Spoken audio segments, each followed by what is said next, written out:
Alright, reviews are already coming out for War for the Planet of the Apes saying how awesome a movie it is. I unfortunately could not find an advanced screening for it, so I'm seeing it when it comes out with the rest of the general population. It is still 2 weeks down the road. 2 weeks ago I talked about Rise, so now let's talk about Apes Together Strong.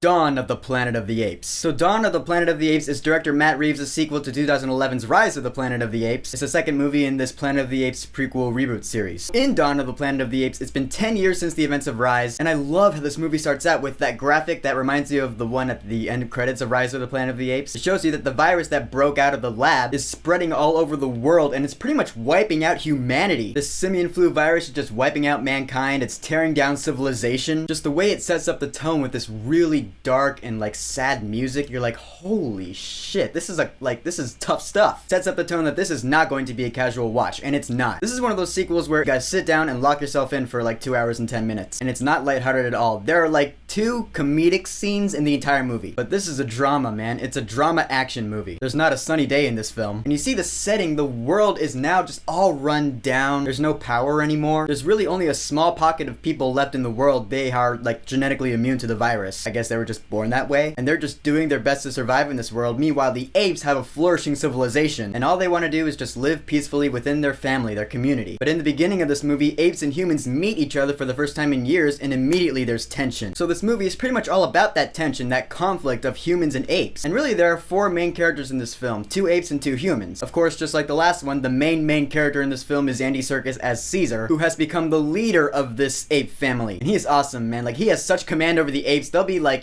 arguing about something. They'll get louder and louder, and Caesar will just go like, no! And they're all like, shut up. All Caesar wants is peace. That's all he wants. He doesn't want to fight a war. But Koba, on the other hand, has a different mindset. Koba, played by Toby Kebbell, is an awesome antagonist because he just does not trust humans. He hates the hell out of them because prior to the events of Rise, you find out he has had like experiments done on him. That's why he has scars. Like Caesar says, man, Koba has only learned hate from humans, but nothing else. And Koba's hatred of humans goes really far in this film. He does things in this film you're like, holy shit, that is dark. As for the human side, the main good guy human is Malcolm, played by Jason Clarke. He's like your average everyday Joe good guy. He kind of reminds me of Sam Worthington's Jake Sully in Avatar. It's probably the face. I think they have similar looking faces. But he wants peace too. He doesn't want to fight the apes. He wants apes and humans to get along, as does Caesar. But unfortunately, it's really not up to Malcolm. The leader of the human colony is Gary Oldman as Dreyfus. Gary Oldman is one of my favorite actors. I love Gary Oldman. He's just I just think he's a fantastic, awesome actor. He doesn't trust the apes. He's like, they are animals. They can wipe us all out if they want to because they don't need power. They don't need lights or anything like that. That's their advantage over us. But he's one of those antagonists you really sympathize with because these humans have suffered huge losses due to this virus and the fall of human civilization. There's a scene, and this might be a minor spoiler, where the humans do get power back for a short time and his iPad turns on and he sees pictures of his long lost,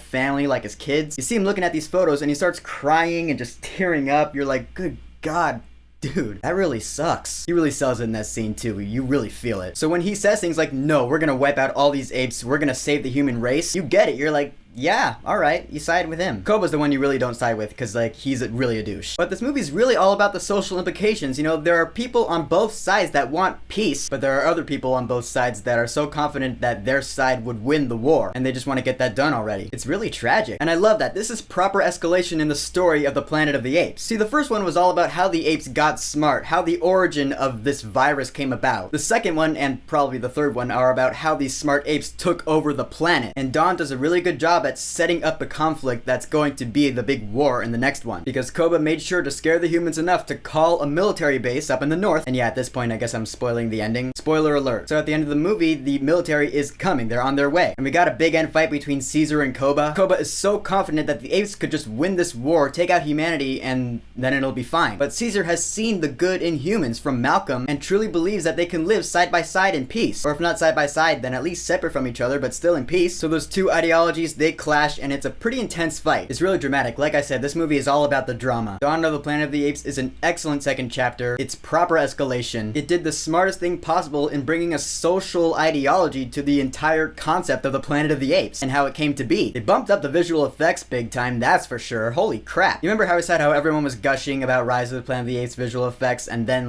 they haven't really aged well? The first shot in the movie after the title is this close-up of Caesar's eyes, and it looks pretty real. The motion capture for these apes played by the different actors is just top notch. So I can only imagine how awesome War for the Planet of the Apes is gonna look. And the score. Michael Giacchino wrote the score for this one, and it's actually pretty good. It's a lot better than the last one. Although it also has a motif that repeats over and over like Rise did. But the one in this one it's different. It actually does a good job of setting up the tension. Dun dun dun dun dun dun dun dun dun. That'll just get louder and louder. You're like, oh, what's gonna happen? I'm happy he's coming back to score the new one. I hope he brings that back. So Dawn of the Planet of the Apes had an awesome, unpredictable story. Great characters, amazing visual effects, a good score. Dawn of the Planet of the Apes is just one of the best modern sequels ever. So Dawn of the Planet of the Apes, have you seen it? Have you watched it recently? How does it rank among all these Apes movies for you? Whatever you think, go ahead and leave a comment. And don't forget to subscribe.